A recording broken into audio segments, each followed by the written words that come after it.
Shocking detention and deportation of immigrant family, a nightmare at the U.S.-Canada border.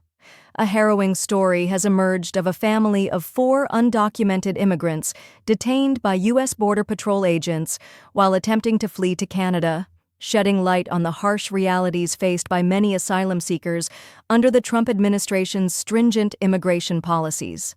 Aracely, the mother of the family, shared her ordeal with Newsweek, recounting their agonizing 2-week detention in a locked, windowless cell. She spoke of the trauma experienced by her 4-year-old daughter, who frequently woke up in tears, dreaming of a carefree life in the park or visiting McDonald's, dreams that seemed a world away in their grim reality. The family, which included Aracely's partner and their 2 daughters, ages 4 and 14, was fleeing violence and danger in their home country of El Salvador. Aracely had planned to seek asylum in Canada, where her brother, a Canadian citizen, lives. Under the Safe Third Country Agreement, they believed they were eligible to claim asylum in Canada upon arrival, as they had a close family connection in the country. However, their attempt to cross the Rainbow Bridge into Canada was swiftly thwarted.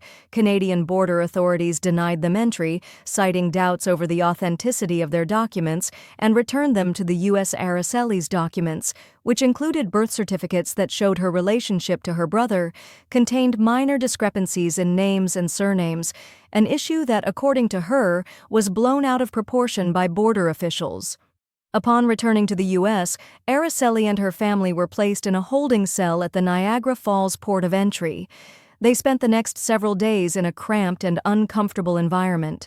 While the family was provided with basic amenities, such as cots and a television, their conditions were far from humane. They were allowed minimal access to the outside world, being escorted to a hallway only 3 times during their detention. The family's stay in a more isolated, windowless cell marked the beginning of an even darker chapter in their ordeal. Aracely described the conditions as unbearable. They were given cold, microwaved frozen sandwiches, and showers were only available through camping-style bags. After nearly 2 weeks in detention, the family was told they would be deported back to the U.S., with no immediate chance for reconsideration. The family's ordeal continued when Aracely's partner was transferred to a detention center in Batavia, New York, ahead of a deportation hearing scheduled for May. The separation was swift, leaving the family with only minutes to say goodbye. Aracely's fear of being separated from her children and deported back to El Salvador was becoming a reality.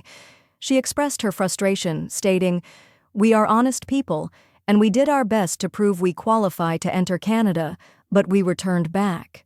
Human rights advocates have voiced their concerns over Canada's role in the deportation process.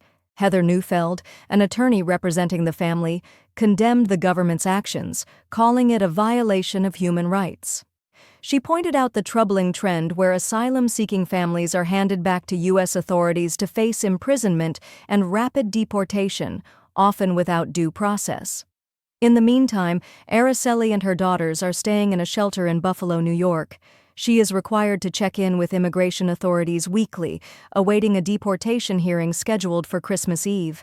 This case underscores the broader debate over immigration policy, the treatment of asylum seekers, and the role of both U.S. and Canadian authorities in handling refugee claims.